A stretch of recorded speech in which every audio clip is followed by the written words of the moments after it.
welcome back to PopSCREAM, a day of celebrating all things horrific, terrifying, and strange, brought to you by all of your friends from Denver Pop Culture Con and Pop Culture Classroom. Horrific, terrifying, and strange. That's why we're here, right, Tajan? I was gonna say that's me. That's been the whole theme, and why they're letting this be on the show. That's why we're still here. Which one of us is which? Because there are three of us. So we'll just maybe by the end of the show we'll know for sure which is which. Fair enough. If you've missed it or you weren't with us earlier in the day, we've been running streaming all day. We've talked to the Scout horror comics creators. We were able to get the method of writing horror with Stephen Graham Jones. And in the last session, Matt and I got to do makeup and transform ourselves into a unicorn and a zombie. So if you haven't been able to see those, make sure to go back and watch. They're available on YouTube. But now we are here with our guest and really Denver pop culture. Is that the nomenclature at this point? It's exactly. It is now. Oh wow, I'm getting that on the back of a jacket. How are you doing, Ken? We haven't seen you since Reno Pop Culture Con. Is that right? I know that's correct. Almost a year ago. I'm doing all right. I can't complain too much. I'm safe and comfortable, and it's snowing here in Boston, which is odd. But you know, the world's broken, and that's where we're at. So we sent our snow your way then. We had some snow a couple days ago, but now it's all turned into mud. But that's Colorado, and it's probably late, right? Yeah. Also, I want to make sure my co-host, Matt Slater. Hi, Matt. What up? Did you get all the unicorn makeup off? Most of it, but if you are staring at your screen wondering, is that gentleman wearing eyeliner? The answer is a little bit still, because I did not prepare and get the stuff to take the eyeliner off. So it looks very natural, though. I think you could get away with it. Thank you. I appreciate that. Like a rock star. Like it makes you look very deep. You're thinking about deep thoughts. I'm just channeling my emo guyliner days. So there you go. Mm-hmm.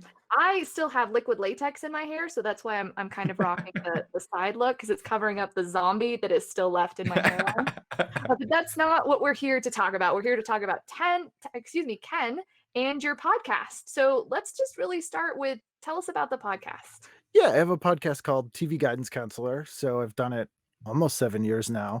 And essentially, I own every issue of TV Guide like a sane person does. And for years, people would be like, why do you have all these TV guides? And my answer was always for alibis. Yeah, like where was I on the night of June 5th? I was watching this. I'll tell you all about it. But then I came up with a good reason to have them. And basically someone picks an old issue of TV Guide from my collection.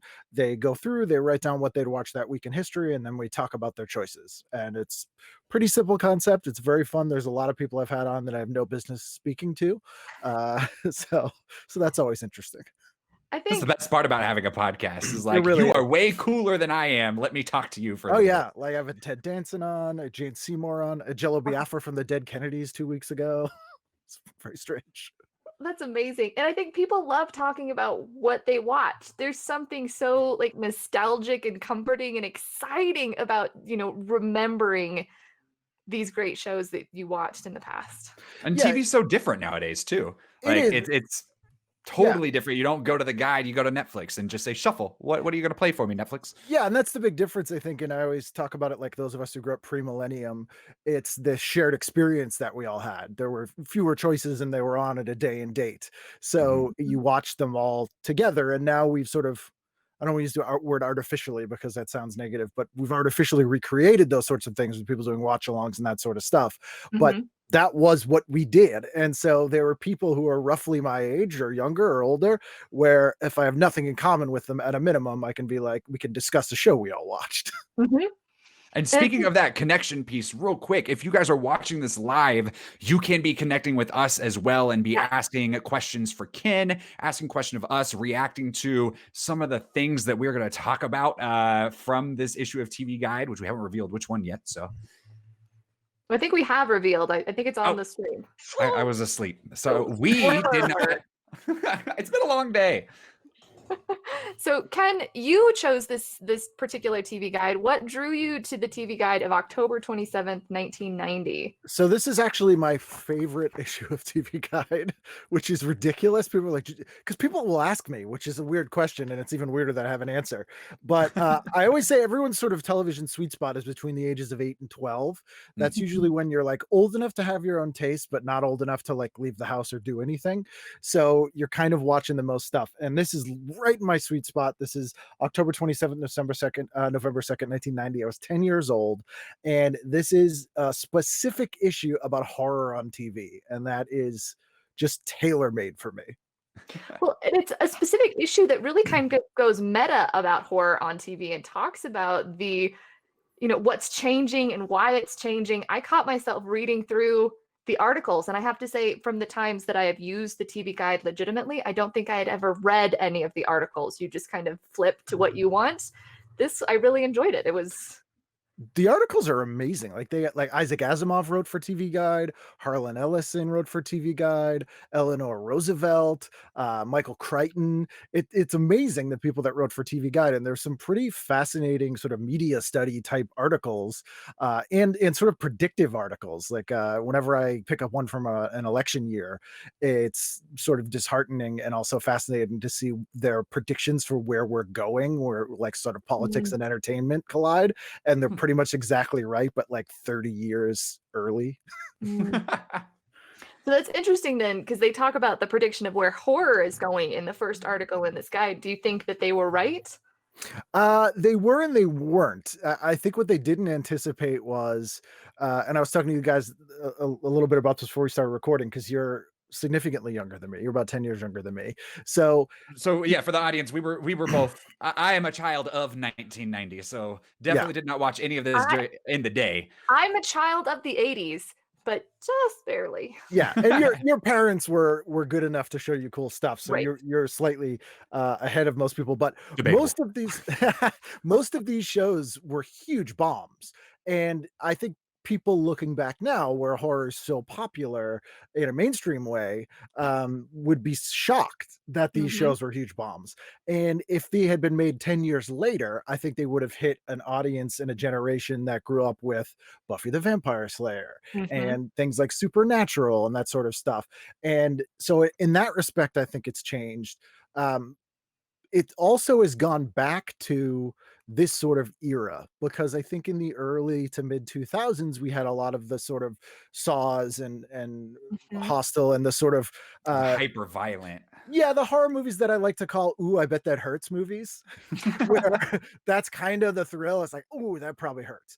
But we move more towards sort of monsters and supernatural stuff. My sort of media studies theory is that millennials like rules. In a lot of ways, because monsters, especially supernatural ones, are all about rules. Like magic is all about rules. It's like, if this monster has these powers, he can be defeated by these things. If they and it's very, very cut and dry. And I think the sort of, in a lot of ways, and this sounds very pretentious, so just stop me if I'm pretentiousing, which is not a word, but I'm not very well educated. Make it one now. Yes.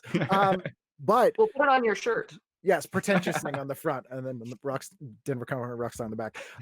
But it is, nothing is scarier than chaos and anarchy. Like just no rules, just you can't reason with anything. That is the most terrifying thing. And so weirdly, I think putting monsters and supernatural stuff out there in the media is very comforting, because it's controllable and fightable, because there are rules. And so I think as the world got more chaotic, and especially in the late 90s, early 2000s, for a variety of reasons, that generation that grew up that way found a real comfort in this stuff. And I think at 1990 we did as well, but it was not quite there. So one of the things we actually, so this is a product of PopSCREAM, which is our weekly streaming show. And yesterday we had the AV Club doing an episode on horror adaptations, and we brought up the It adaptation from 1990, the TV miniseries, which is Mhm. in this TV guide as Yep. like its premiere, right? Yep. Mhm. And one of the things that our guest, who's a horror expert, brought on was that kind of changed what horror could be on television. I Mhm. don't know. What do you think about that? Because of course, I saw it much later in life, and I was like, "This is trash. This is terrible." I don't get the nostalgia for it. I love Tim Curry, but even in this, I'm like, ugh. And it's definitely colored by the fact that it is one of my favorite books of all time. But do you agree that kind of, and the things also coming out around this time, is sort of what propelled that? Yes and no. I would say that in general, Stephen King is what changed horror on TV, Mm. because Salem's Lot was 1978, 79, was a 2-part miniseries, and that is perfect. That is terrifying and a perfect adaptation of that book, and actually improves on the book, because if you've read Salem's Lot, the character played by James Mason doesn't exist in the book. Mr. Hmm. Barlow is more like that character. And so what they did with the miniseries was they made Barlow a monster like Nosferatu, and sort of the regal sort of Christopher Lee type Dracula became the sort of Renfield that is the James Mason character, which Hmm. was necessary for storytelling on the TV show, but improved on it. And that was sort of the key where Stephen King kind of works best on television in a lot of ways. Mhm. And Huh. it in the Stand, which was in 94, I think, really adapted those perfectly. And I had issues with the newer It that I didn't have with the TV It. And uh they're both flawed in certain ways. But I will say Tim Curry is a much better Pennywise. Mhm. Because he's terrifying, not creepy. I have a Penny moment that I recall vividly as a child where I snuck out. I was told to go to bed. I snuck out because obviously I wanted to know what everyone was watching, and from behind the couch watched it. And the visceral, the like deep way that Tim Curry's Pennywise sticks with you it's not matched. I think I was expecting the newer version of it to be scary. So maybe there was the unexpected of what really in broke my brain with the early version. But Yeah. yeah, there's nothing like Tim Curry in that one. Because he sort of represents this chaos in that. Yep. Absolutely. You don't know what the rules are when he's around. Like, he can make anything happen. Yeah. And he also seems like he can beat the hell out of you. Like, Mhm. he's a big scary presence. And sometimes that's more unsettling than the sort of creepy childlike factor of the new one. But and I'm sure the sort of special effects and that sort of stuff were off-putting. Um, but it really managed to tell that story pretty close to the book. And you also had some other Stephen King adaptations for TV at that time, like Sometimes They Come Back, which was actually pretty good, Mm. and various other stuff. And the thing that I like about those is that the restrictions of TV at that time made them have to get a little more creative and up their game a little bit. So Mhm. you need to get better actors. You need to get a little bit creative and be more unsettling, because you can't just get away with Gru. You know, Mhm. and so some of these things are more interesting. Also, it grew out of in 1985, so about 5 years before this issue, we had a huge resurgence in anthology shows, Mm. and that's sort of a direct correlation to the 1950s. So the 50s and the 80s, politically and socially, were very similar in a lot of ways, which is someone smarter than me has probably gone into. But if you look at the media from that time, it also reflects that. So there's a genre of shows I call the magical being we have to pretend we don't have in our house. Sure, there's a snappier name than that. But in the 50s No, I and like that. 60s, It's yeah. very descriptive. Yeah, you had like Mr. Ed, Bewitched, I Dream a Genie, My Mother the Car, Mhm. My Favorite Martian. And they were all about sort of people having secrets in their home that Mm. Mhm. they didn't want their neighbors to know about. And Mm. facetiously, I argue, like, swap out the genie with a gay son or something like that, that they're just like, there's this family unit that they love this thing that's different and have to pretend it doesn't exist for the outside world. Hmm. We got a huge resurgence of those again in the 80s. So you had Alf, you had Out of This World, you had Mork and Mindy. Mork and Mm. Mindy, the Harry and the Hendersons show. There was a horrifically terrifying show called What a Dummy with a talking ventriloquist dummy. Oh. There was I a show just called- imagined like the Goosebumps dummy, and I'm sure That- that's Yeah, not it what it pretty was. accurate. Yeah, Stephen Dorff was in it, and it was pretty terrifying. Ooh. But it was a sitcom comedy. But we saw all those again, and as a result, we also started seeing the anthology shows come back to the point where we had the new Twilight Zone, the new Alfred Hitchcock Presents, Mhm. and we started getting Stephen King adaptions in those as well for the first time. So George Romero, who legendary horror director, he and his producing partner Richard Rubinstein created a show called Tales from the Dark Side, and that was really the first horror anthology show of the 80s. And they're very low budget. A lot of them are bottle episodes with one actor. There's one with Jerry Stiller. He's the only person in the episode. He's a DJ that starts turning into a demon. But they also adapted Stephen King stories like Word Processor of the Gods. And Tom Noonan, who plays Frankenstein in Monster Squad, actually wrote, directed, and starred in an episode of the show Monsters that is an adaptation of Stephen King's The Moving Finger that is amazing. So you started getting those as well. And the first adaptation of a Clive Barker story was on Tales from the Dark Side. They did the Yattering and Jack from the Books of Blood.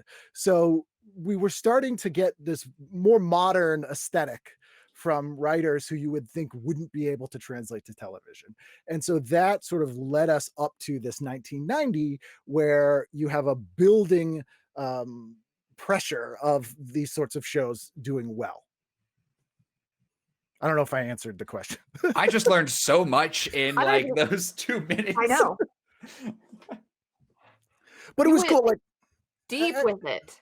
as a kid who read all that stuff, it was amazing to be able to, especially where movies cost money.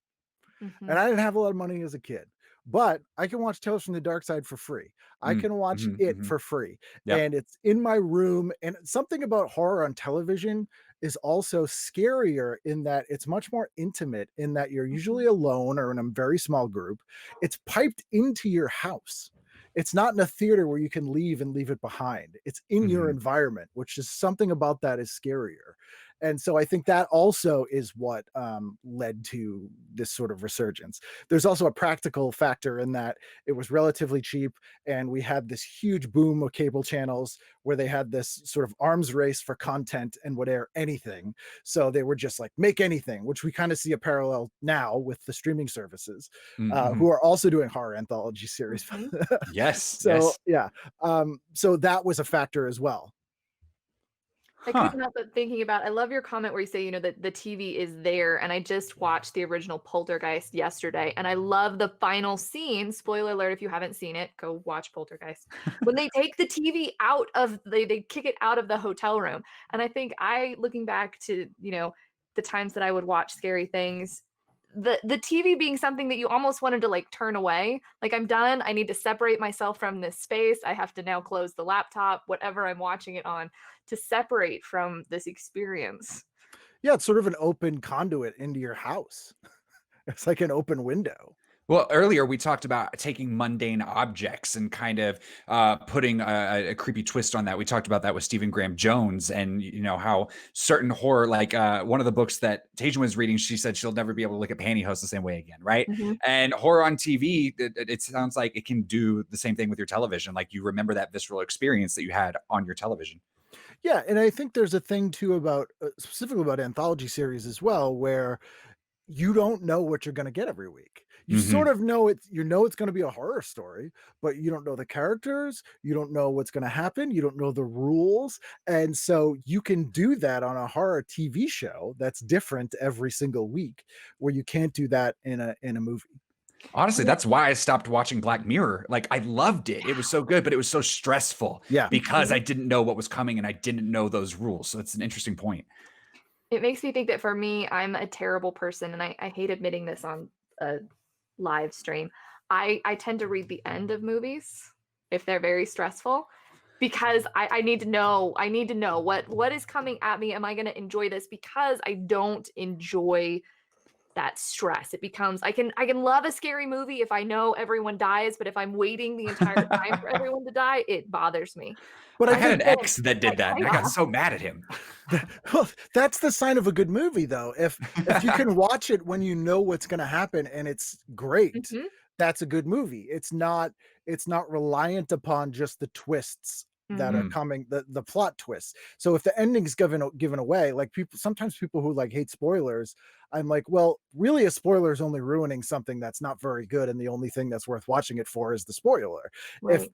it's almost better, it's that Hitchcock thing of the ticking time bomb, where when you know it's under the table and it's going to go off, it's somewhat better, because if it just explodes, you're going to be shocked, you didn't know it was there, and like what happened, you'll get a reaction. But knowing it's there, you have this tension and you're waiting for it to happen.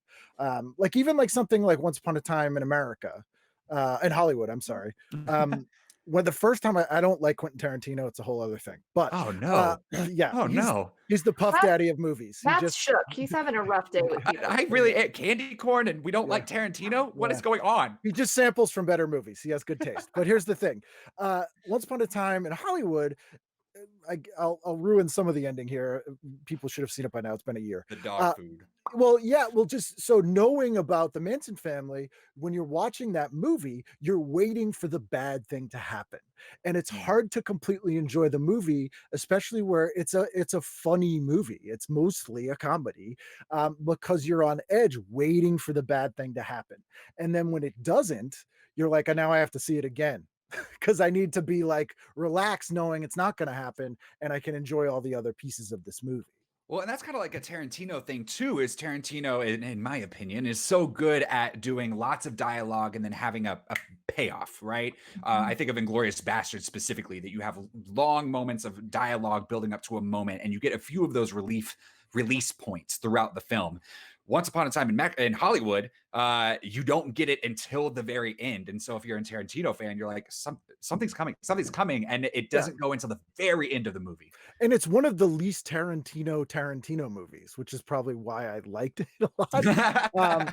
And there's other things too, like it did a thing that only Hollywood can do, which is to give real life a Hollywood ending, and take the thing that pretty much ruined old Hollywood or killed old Hollywood and sort of rewrite it. And there's other things there, but yeah, that sense of dread can sort of ruin something. You'll get a bigger reaction, but it's at the expense of the whole journey. And I think for me, almost all stories are journey, not destination. Like if you're reading a story or watching something just for the destination, like just watch the end. Who cares? You know what I mean? That's a good point. Enjoying that process. I have that right now. I'm watching streaming the Bly Manor, the Mystery of Bly Manor on Netflix. Haunting, yeah. Haunting, and I know the story that it's based on and some of the earlier versions, so I have I know where it's going.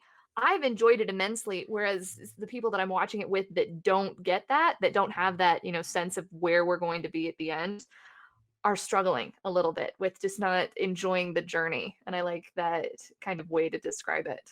Or even a show like Castle Rock, which is Mhm.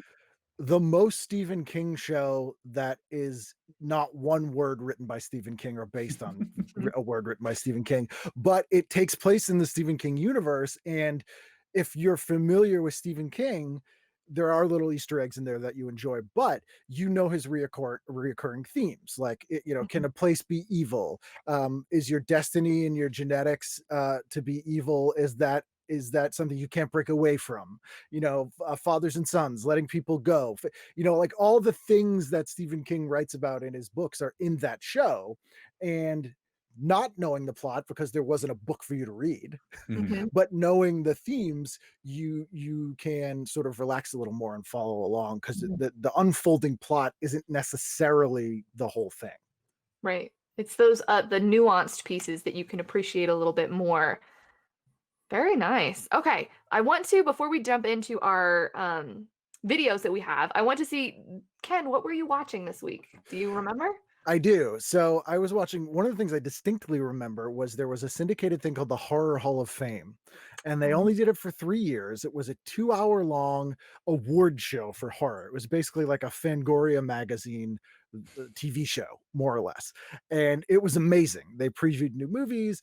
Steve Johnson, the special effects guy, had little segments where he taught you how to do makeup effects.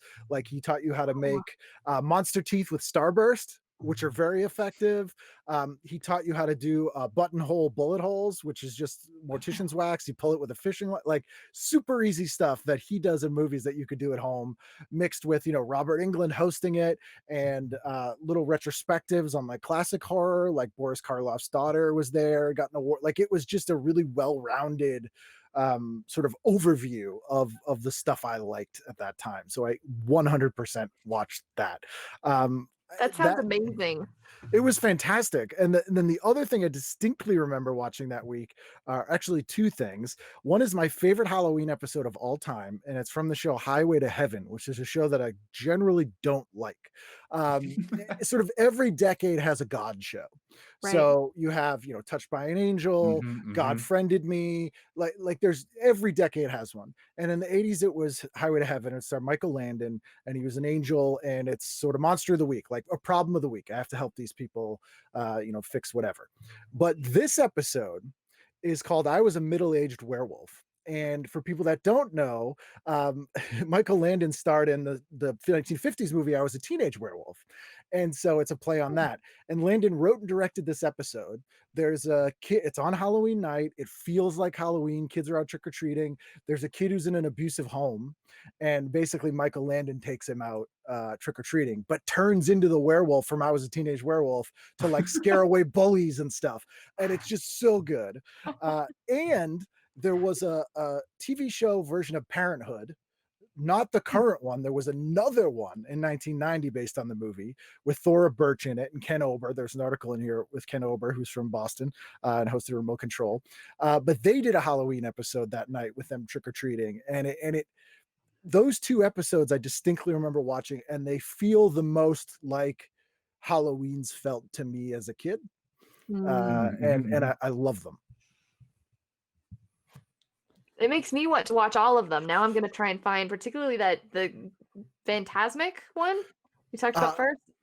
The Horror Hall of Fame? Yeah. I thought you had something else for it. Yeah, I need to find that. I need to watch it now. That is up on YouTube. People have put those up on YouTube, so you can find those. And all of Highway to Heaven streaming. Parenthood's difficult to find, but the other ones you can see. So one of the things that we did, Matt and I, in preparing for this is we kind of went through and looked at things that either we remembered or that we were just kind of interested in seeing. And we actually went and found trailers for them. So Ken, you have not seen these. Let's look at some of these trailers and we can blind react together and talk about these movies. I'm excited. I absolutely love this movie. I can't wait to see the trailer for it. 1 second. I gotta pull up my other window. Here. I'm familiar with this one.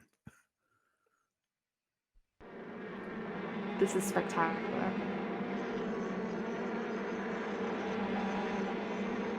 So this was the cycle of eco horror that we had in the 70s, where it was animals attacking, but they were attacking because we were performing horrible things to the environment. I love the way that they really play on the bee sound in this movie. The buzzing. Yeah, there was a lot of bug movies in the 70s. There was one called there was one just called Bug that William Castle produced that were about these cockroaches that burst into flames, which was pretty exciting. The Bees was obviously excellent. You also had Kingdom of the Spiders, which had William Shatner in it, and just people generally being terrified of animals. A lot of them were made for TV. This one was not. This was a full-on. And you have John Saxon, who's like exploitation film royalty. He played Nancy's dad in Nightmare on Elm Street. Most people know him from, or he's also in Enter the Dragon, and John Carradine. Where if there's a bad horror movie, enjoyably bad horror movie made between 1950 and 1990, John Carradine's in it. Now, we just saw a bunch of bees take down an airplane. Yeah. Yeah. Oh man, well, this is almost like a precursor to Sharknado. But it's a Yeah. swarm of bees. Yeah, and there weren't a movie like Bees was not done tongue in cheek either. Like it was they were playing it completely straight. There's a movie from 1985 called Slugs. That's directed by a Spanish guy. It takes place in New England. That is also plays it straight and is just ridiculous.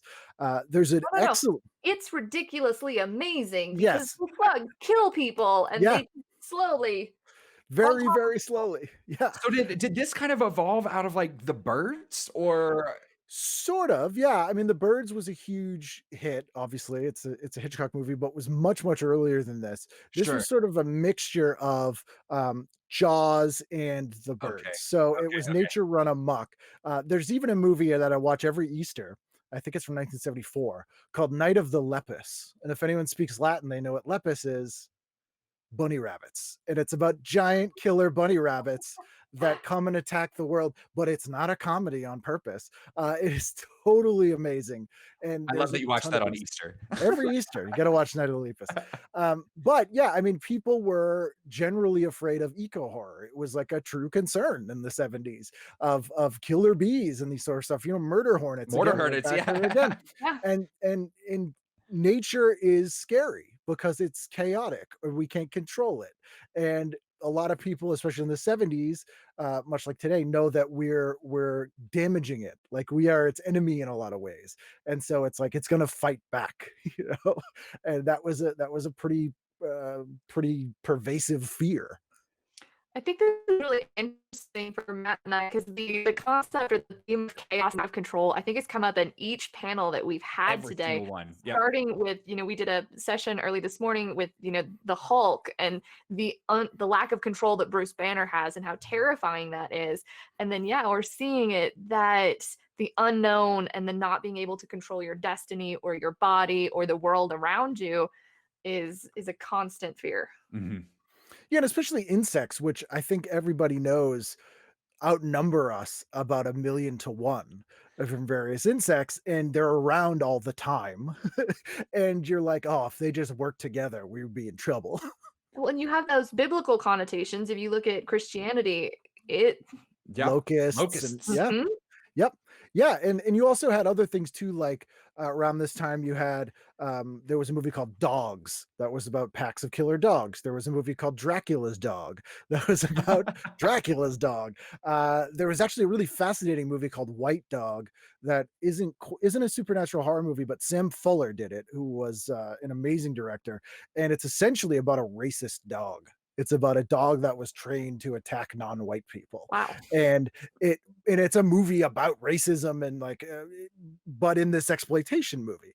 And you could get away with that as well because allegory is the greatest sugar pill, which has been true forever. I mean, horror's always been allegory, and sometimes it's not even intentional, but you can teach people good life lessons through horror because it's just a Trojan horse of being a better person. Like the thing I always say about Twilight Zone is, you couldn't watch more than 5 episodes of the Twilight Zone and not be a better person. Huh. And be a little sad.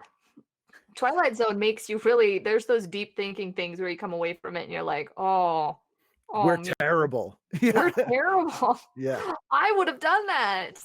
Yeah. Based on just this trailer, I definitely would have watched The Bees. It looked very amusing. I have to give a plug for the frogs too. If you're looking for those like old school eco terror, I love the frogs. Or Squirm. Have you ever seen Squirm? I haven't seen Squirm. Oh, worms, earthworms. Oh, now I have to look for that. They're so good. It made me think of Slither, but I think that's a little different. Yeah. Slither, yeah. Okay, this one I was really excited because you can actually watch all of A She-Wolf from London on YouTube. It's on my watching list now, but we get to see the trailer. It was supposed to be a semester of study abroad. But for co-ed Randy Wallace, an attack by a werewolf may I lead to a believe that lifelong the curse. audience can hear it, but we Okay. we just get to now, enjoy the imagery. Because this show, which is featured here prominently, this is one of the shows that I think of right away when I'm like, if this was 10 years later. So nobody was doing television aimed at girls at all. Or especially like teen or tween girls, which wasn't particularly a thing. And this show although is a general audience show, it's about an American exchange student who essentially gets bitten by a werewolf in England and is struggling with being a werewolf, which sounds like a show that would be on CW or Nickelodeon now. Mhm. And it was a syndicated show. It was actually pretty well done. And it lasted for 3 syndicated seasons. I think it changed its name to Love and Hisses or Love and Curses or something later. But it's a pretty cool show. That wasn't a great decision. No, I was about to say, no. But they were trying to make it sound less exploitative. Mm. She-Wolf of London, like, you know exactly what this is. Mhm. and that's a great thing, but they didn't seem to think that way. And they thought that the title was off-putting to, you know, the audience who was watching like 90210 or something. But again, like, this is a really cool show that could be rebooted today or even watched in its form from then, and is very, very entertaining. There's another sorry, go ahead. I was just gonna ask, was it episodic? Like, did she do like one thing in each episode, or I immediately go to fighting crime, and I'm sure that's not what she would do, but that's like the genre I Yeah. grew up with. It sort of was. So this was sort of bridging the gap between when we had serialized stuff and the sort of Monster of the Week episode stuff. And there is a lot of serialization in this. There was a show in 1987 called Werewolf that was actually what launched the Fox network. And it was the show Fox put all of their money into. There was 2 shows, that and one called Mr. President, which was a disaster. But it was a huge hey, at least bomb. one of them was successful, right? That's true. And actually the show that was the biggest afterthought, the 2 biggest afterthoughts at Fox in 87 were America's Most Wanted and Married with Children, which turned out to be their 2 biggest hits. And they were just throwaway shows. But Werewolf was essentially a similar plot in that this college kid gets bit by a werewolf, becomes a werewolf. And then the horror of the show is him trying to track down the bloodline of the werewolf so he can free himself of the curse. And it wasn't the most well done show, but that concept is very interesting. And this show, She-Wolf of London, kind of takes that and improves on it. Is it related to the American, what is it, American Werewolf in London? Yeah, the John Landis movie from 84. Yeah. It's not, but it is playing on the visibility of that. And you know, and an American Werewolf in Paris, the terrible sequel that everyone forgets happened. I was just thinking how many different like thinking Teen Wolf, like so many different, because you've mentioned like 3 different shows where teenagers are turned into werewolves. Yeah. I mean, werewolves are an allegory for puberty, like especially at that time, male puberty of that like unleashed beast. Oh God, we're growing hair. Yeah, I'm growing hair. I'm out of control. Like I have these instincts, like animalistic instincts. And so it really is sort of perfect for that. What things like She-Wolf of London did, and then the movie in 2000, Ginger Snaps later, which sort of, I think the first thing I remember seeing it in was there's an Alan Moore story in his Swamp Thing run where it ties a girl's period to being a werewolf, and this whole cycle of the moon, and that, which I would never have thought of, but makes really perfect sense. And that sort of having to suppress anger and rage and that females go through, and we start seeing that moving more into a mainstream sort of thing, and it becoming less where a werewolf is less about just like unleashed male, you know, animalistic raw, you know. And I really like seeing, you don't, maybe you see it more now, but at this time, I don't know if you were seeing so often of women being in that role. And this was a woman as the protagonist and as the monster, which even today, you don't get a lot where women aren't, you know, if they are featured in the story, they're, you know, propelling it along generally for a male protagonist. They don't get, you know, to embody what the story is about. So I thought that was really interesting in this, that she gets to carry it all. Yeah, it's a very rare, sadly, a very rare thing and a super unusual thing for 1990 to have the protagonist be a young woman in general, but especially in a horror show. Yeah, absolutely. Yeah, because women in horror, you usually think of it as the scream queens or the one who's going to die in some terrible and usually scantily clad manner. Yep. It's either they're a succubus or they're in peril. It's one or the other. Like, and there's like no in between there, and it's much more complicated than that. I was trying to look for a family-friendly classic horror movie that didn't have boobs, If you tried to like look for Halloween or Nightmare on Elm Street or Friday the 13th, they don't exist unless you're very comfortable with some nudity. There's some great ones though, like Night of the Creeps is boob free. No, I'm Okay. sorry, it's not. No, I'm sorry, See? it's not. You think it is, and then Yeah, you're like, no, oh Night of no, the Creeps there's is some not. boobs. Have you ever seen Lady in White? It sounds familiar. Lady in White is a ghost story. It's super family friendly. It stars Lucas Haas. It takes place in the 60s. It's from 1990 actually. And it's just great. It's like if the Wonder Years was a ghost story. Oh, okay. It's really And great. lacking nudity, which is There is I am 1000% certain that does lack nudity. there's gonna be a message at some point where I'm like, Ken, there were boobs. Yeah. You'll know if how- there Found if there are boobs in Lady in White, I will ship you the dessert of your choice from any restaurant in the world. Oh, well, Okay, I've got some okay, I Photoshop like work that I need to get to. Yeah. Yeah, that's exactly it. Okay, well, we've got our next one, and we've already talked about this, but I love this trailer, and I think it, for me, is going to bring up a lot of memories, so don't judge me if I'm, like, watching between fingers. But we have the trailer from It.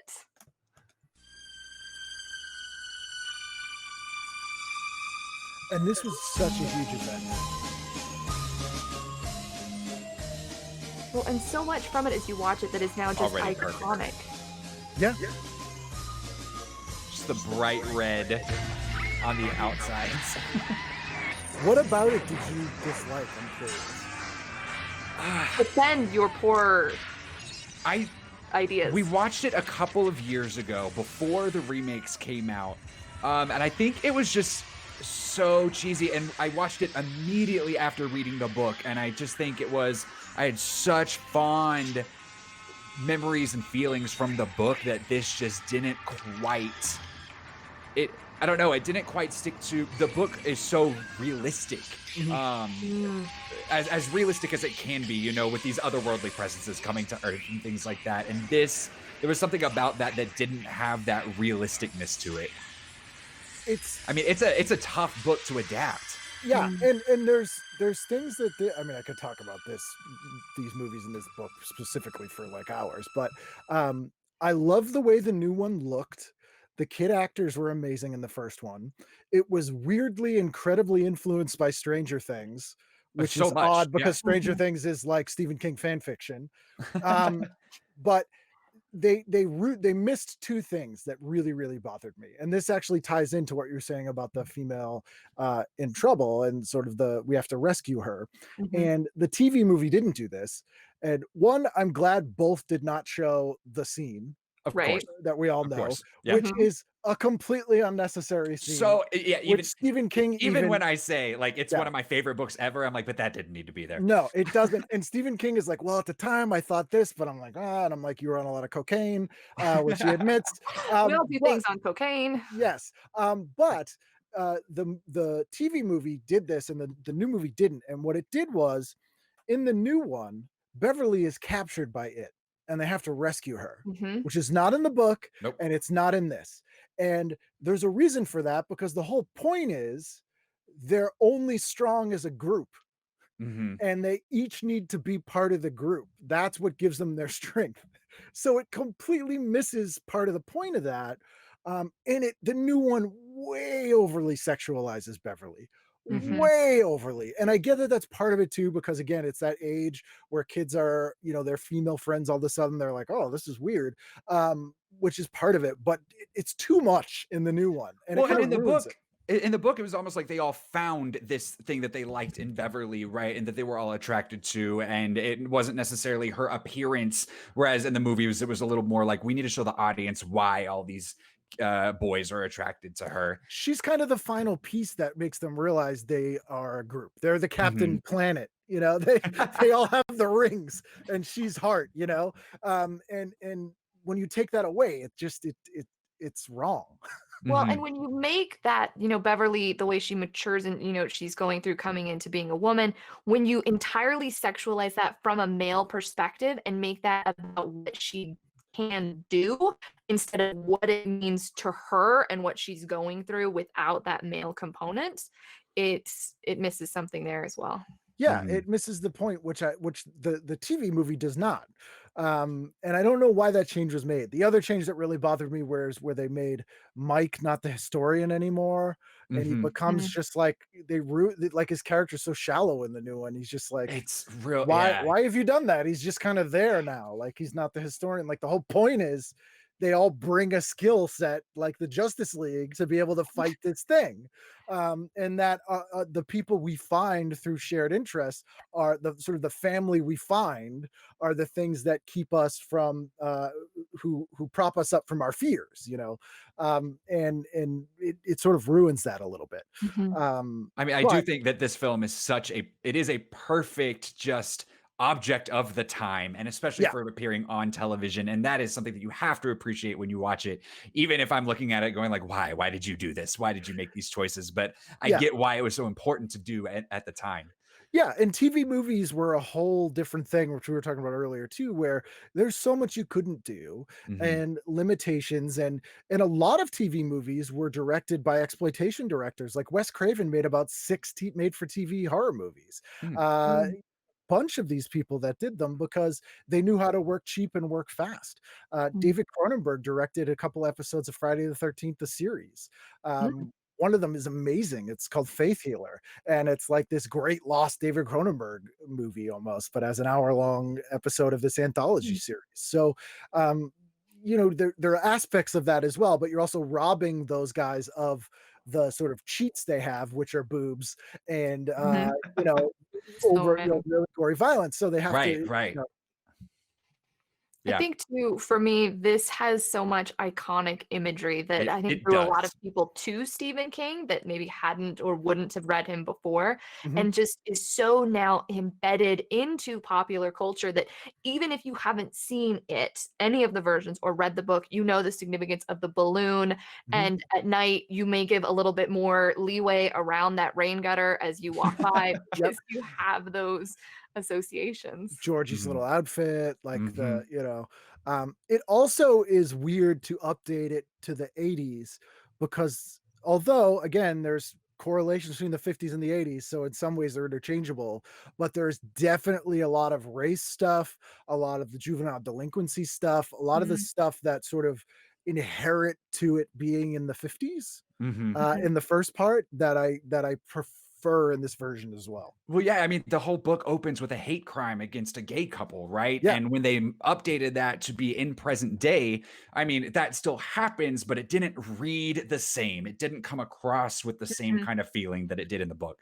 Yeah, because a lot of the book and a lot of Stephen King's stuff is about sort of generational sin that taints a place, Mhm. an Mm, entire yeah. place. Yep, yep, yep. So, you know, if it's Pet Cemetery where the ground is soured, or you know, The Shining or these other movies, and historically there was more of those society either looking the other way or participating in these horrific transgressions against humanity Mhm. in the 50s and 60s. I Mhm. mean, you know, and that's why we started to get, in a lot of ways, this golden age of horror in the 80s was people who grew up in that environment Mm. and, you know, went through things like Vietnam, which was the first war we actually had on television that was Right. not propagandized by the Mm. government putting out videos. I mean, literally every night on television in the 60s and 70s they were showing Vietnam, and the footage you see now of like the monk setting himself on fire and horrific dead bodies, that was on the news while people were eating dinner with their Mm. parents, uncut, unedited, and people grew up with that. And you started to get this you know, it reflects, and horror more Mhm. than any other genre reflects what's going on in society, either intentionally or not. Hmm. And Mhm. that's one of the things I love about it is looking back to different decades. You know, you can see what was going on. And those responses that people have, and that the horror genre as a either movie or TV, wherever you're at, gives you the ability to control some of that chaos that's going on around you. So if you're afraid of it, at least this gives you the parameters, the rules that you can adapt and survive. Mhm. Yeah, yeah, it gives you a formula for defeating it, Mhm. in a lot of ways, and so there's Which is that catharsis. wonderful. Sorry, Ken. Go Oh ahead. no, go ahead. Yeah, it's a Uh, comfort. It is. And I think that's why some people struggle with movies like The Nightmare on Elm Street, where you don't get that happy ending. You don't get the way to defeat the monster, and you're just kind of left with even more chaos at the end. Which is very unsatisfying. Like it's just, it's scary, but it's incredibly unsatisfying. Yeah. Okay, it looks like we're ready for our next clip. Liz, our producer, has it all pulled up. This one I'm also very excited for and is now on my watching list because who knew that there was an entire show about Dracula as like a businessman? He's an evil businessman. Yeah. This show is blood-sucking. Sounds about right. It's wonderfully terrible. So, yeah. So again, this was aimed at kids. This was essentially Dracula is an evil businessman. It is the 80s, late 80s. And these kids, they figured it out. They're the ones who knew that he was an evil businessman. The main kid you may recognize because he went on to be in Are You Afraid of the Dark? He was one of the Midnight Society kids because this was shot in Canada, as a lot of horror anthology stuff was in the 80s and 90s, including, of course, Friday the 13th, the series. But yeah, this is... Only these kids know Dracula's an evil businessman. Their grandfather's in on it, and these kids have to take him down because no one believes him. Because it's I forget what his first name is, but his name is Alucard. Get it? And he's like this evil international businessman. But again, that shows us like what the evils of the 80s was this greedy, money-hungry conglomerates that were sort of ruining the world and ruining people's lives. Even we should have listened. Yeah, we should have listened back then. Yeah, but if you even look at like in the comics, like the way Lex Luthor was redone as a businessman instead of a mad scientist, in the same thing here. It's that was what was going on in the air, and this is a fun, dumb show. I mean, that intro that we just watched was the most, what I would consider the most 90s-esque like TV intro that we've seen so far. I also love the font that they wrote Dracula in. Yep. That's incredible. It sets the tone right from the start. And the kid's got a sun gun. It's like a laser gun that shoots sun rays. That's what that was. The whole point of the series is that they need to defeat Dracula? Yeah. They want to either expose him and defeat him, and like he can't just kill these kids because like he's a prominent businessman, he can't just kill some kids, and like he's got all these money and resources and no one believes him, and it's very interesting.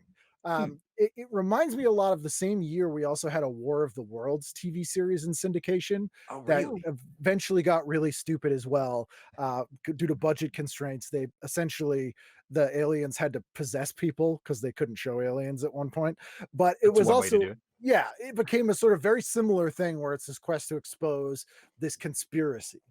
And that's the other thing too, like conspiracy theories fall into this, in that people make these things up because it's easier to believe there's a plan, because if there's a plan, we can defeat it.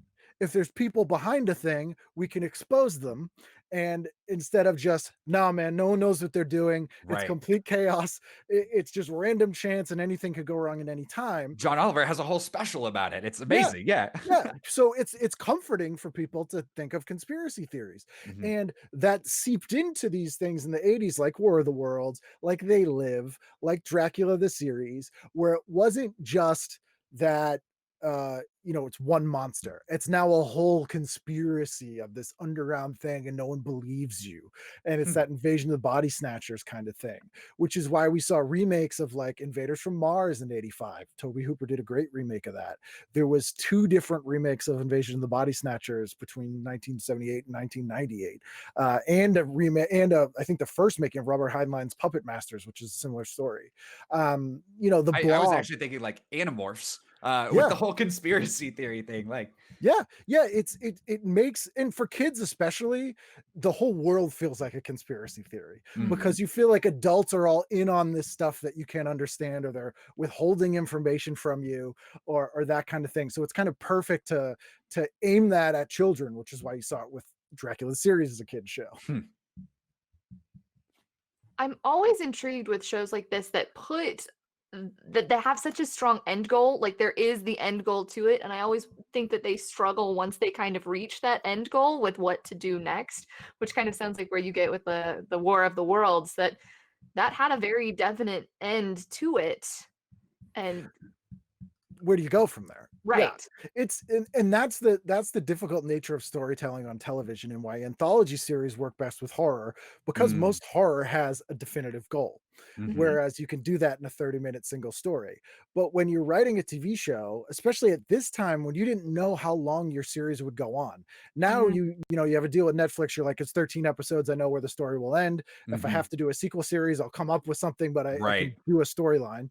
At this point, they're like, you might have 24 episodes, you might have 10, I don't know. So you kind of have to string the story along without ever resolving it, but still try to keep people engaged, which is a really difficult way to approach storytelling.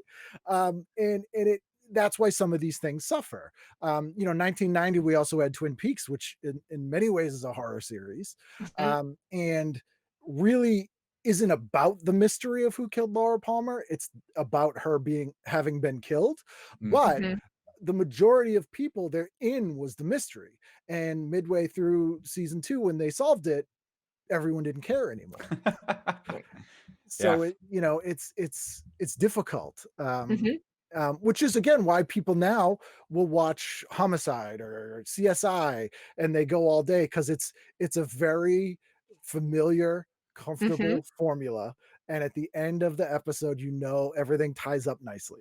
And I'm enjoying that some TV is going to that. No, we're only going to do these 10 episodes, like HBO's Watchmen. He was like, nope, this is the story, that's it, we're not doing any more. So it's like a little bit of a course correction there. Yeah, and I mean, and sometimes it works in the opposite direction. Like one of the reasons I sort of checked out of the new Doctor Who was because you can only set the highest stakes ever so many times. It's like the whole universe was uncreated and recreated again. Like you've already set the highest possible stakes. Now kind of nothing else matters. Supernatural, I think, fell into the same kind of thing as well. I think there is a shelf life on these stories, where these end of the world conspiracy stories, where once you hit the ultimate, there's nowhere to go. Yeah, I mean, Walking Dead suffered from that really bad. And whereas the comics got repetitive for a little bit and then finally kind of worked their way out of that, the TV show, I feel like, did not. And that's why so many people dropped off around like season 7. Yeah. One of the reasons. And I think the other thing too that I didn't highlight was the rise of video games in the 90s and 2000s, which was, I think, a direct influence on the fact that zombie movies have become so popular in a different way than they were at 1990. So in 1990, we got a remake of Night of the Living Dead that George Romero actually made himself. Tom Savini directed it. But it was sort of the last traditional zombie movie where the zombies as zombies didn't matter. They were sort of just any threat. It could have been giant bunny rabbits. But the whole point of those were people refused to work together. They ignored the problem, and they're selfish. And that's what ended up, doing us all in. And instead, it later becomes, well, these zombies are overwhelming and it's kind of fun to just keep shooting them, and it becomes more of that hurts horror, like that would be scary if I was trapped there. Yeah. Okay. Well, unfortunately, I'm sad to say that we have to wrap up our discussion. I think I could keep going and keep talking. I wanted to go off on how this applies to X-Files too, and the way that X-Files changed, but now we don't have time. It's also connected. It's all intertwined with chaos and uncertainty and how we try and control the world around us. Yeah. One thing that we've done with all of our guests today is that we have 5 questions that we've asked them. So we can kind of end there. And this is just, I've got 5 questions. Give us what you prefer from each of them.